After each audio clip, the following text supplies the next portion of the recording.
Au nom du Père et du Fils et du Saint-Esprit, Amen. Nous sommes encore rassemblés pour partager la parole du Seigneur. Évangile de Jésus-Christ selon Saint Jean, chapitre 6, versets 52 à 59. En ce temps-là, les Juifs se querellaient entre eux. Comment celui-là peut-il donner sa chair à manger? Jésus leur dit alors, Amen, Amen, je vous le dis, si vous ne mangez pas la chair du Fils de l'homme, et si vous ne buvez pas son sang, vous n'avez pas la vie en vous. Celui qui mange ma chair et boit son sang a la vie éternelle. Et moi, je le ressusciterai au dernier jour. En effet, ma chair est la vraie nourriture et mon sang est la vraie boisson.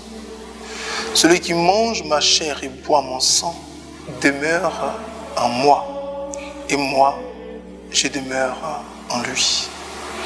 De même que le Père, qui est vivant, m'a envoyé, et que moi, je vis dans le Père, de même, celui qui me mange, lui aussi vivra par moi.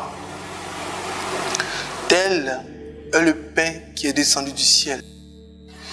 Il n'est pas comme celui que les pères ont mangé. Eux, ils sont morts. Celui qui mange ce pain vivra éternellement. Voilà ce que Jésus a dit alors qu'il enseignait à la synagogue de Capharnaüm. Parole du Seigneur notre Dieu. Bien-aimés frères, bien-aimés sœurs, nous sommes dans cette octave de résurrection, octave de Pâques. Nous bénissons le Seigneur qui nous prépare à la Pentecôte. Et le Seigneur ouvre nos cœurs, prépare nos cœurs, fait revenir notre cœur à l'essentiel. L'essentiel qui est sa parole, l'essentiel qui est son pain, l'essentiel qui est son sang. Une situation qui nous fait communier au corps, au sang, spirituellement. Mais une nourriture nécessaire. Le Seigneur prend toute la situation en compte et nous rappelle que celui qui ne mange pas de son corps, celui qui ne boit pas de son sang, n'aura pas la vie éternelle. Dieu nous a créés sans lui, mais ne peut pas nous sauver sans nous, nous le rappelle saint Augustin.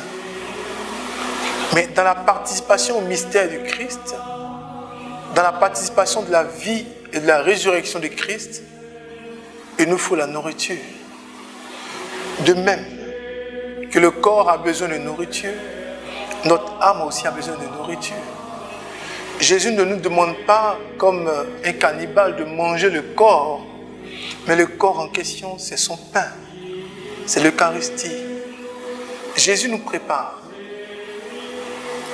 Après ces confinements, après ces moments difficiles, est-ce que nous aurons encore le réflexe de revenir à l'église? Ce premier amour qui nous permettait, même les messes en semaine, les messes de 6 heures, les messes de midi, les messes du soir, de ne pas manquer une seule messe.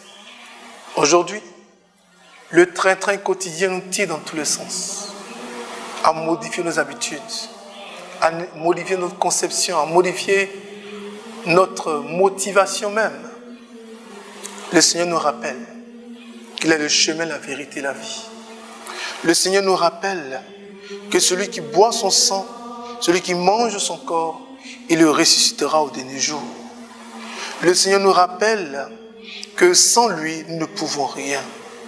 Le Seigneur nous rappelle que venir à la table du Seigneur, c'est aussi un commandement. C'est aussi respecter ce que le Père nous demande. On ne peut pas aimer Jésus, on ne peut pas le proclamer si on ne mange pas son corps, si on ne boit pas son sang. On ne peut pas être équilibré et on ne peut pas être envoyé en mission si le corps que nous avons mangé, nous ne l'avons pas compris. Si le sang que nous avons bu, nous ne l'avons pas digéré. Le Seigneur, certes, nous invite à être des intimes, mais le Seigneur veut que nous soyons réellement un canal. Le Seigneur souhaite, bien entendu, nous sommes un canal, le Seigneur veut que nous soyons d'abord ses intimes, que nous ne soyons pas toujours en train de le présenter pendant que nous-mêmes ne l'avons pas reçu, ou nous l'avons mal reçu, ou nous ne savons pas le transmettre. Bien-aimés frères, bien-aimés sœurs, le Seigneur nous engage encore aujourd'hui à une prière d'intimité, une prière de cœur à cœur, une prière de relation intime, une prière de relation personnelle, une prière de relation sacrée, une prière où nous entendons son cœur battre dans nos cœurs, une prière où nous avons accepté son corps, mangé son corps, accepté son sang et bu son sang, où le corps et le sang de Jésus nous aident à être lumière dans le monde, où le corps et le sang de Jésus nous aident véritablement à être des témoins, où le corps et le sang de Jésus sont pour nous une réserve, sont pour nous une force, sont pour nous un grenier. Nous avons une force, nous sommes solides, nous sommes costauds au-dedans de nous, nous sommes remplis en dehors et ensemble, nous pouvons communiquer Jésus. Nous ne pouvons pas être vides et communiquer Jésus. Si nous prenons le temps de parler à des foules 1 heure, il nous faut rester avec Jésus 2 heures. Si nous prenons le temps de chanter 3 heures, il nous faut prendre le temps de rester avec Jésus 1 heure. Si nous prenons le temps d'être dans la présence du Seigneur 1 heure, 2 heures, il nous faut aussi le temps de rester dans sa présence, hors du peuple, hors de tout le monde, 1 heure ou 2 heures de temps.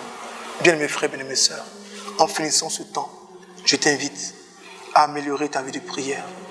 Je t'invite à booster ta vie de prière. Mais demande à Marie, elle pourra t'aider. Passe d'un chapelet à 2 chapelets. Pas de 2 chapelets à 3. De 3 à un rosaire. Avec Dieu, nous ferons des exploits. Que Dieu nous garde, que Dieu nous bénisse. Et à demain. Au nom du Père et du Fils et du Saint-Esprit. Amen, amen, amen.